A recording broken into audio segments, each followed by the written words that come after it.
আসসালামু আলাইকুম ওরহমতুল্লাহি ওবরাকাতুহু।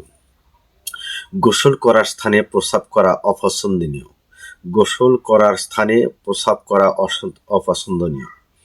হাদিস নম্বর 21, তিরমিজি শরীফের হাদিস, পৃষ্ঠা নম্বর 43। হযরতে আব্দুল্লাহ ইবনে মুগাফফর রাদিয়াল্লাহু তাআলা থেকে বর্ণিত, তিনি বলেন যে রাসূল সাল্লাল্লাহু আলাইহি ওয়াসাল্লাম গোসলখানায় প্রস্রাব পায়খানার পৃথক ব্যবস্থা নেই অনুরূপ গোসলখানায় প্রস্রাব করতে নিষেধ করেছেন।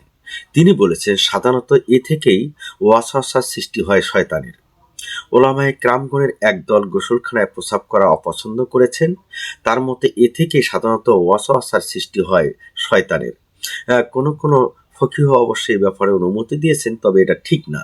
এদের মধ্যে ইবনে সিরিন অন্যতম। তাকে বলা হয়েছিল যে সাধারণত এ থেকেই শয়তানের ওয়াসওয়াসার জন্ম দেয়।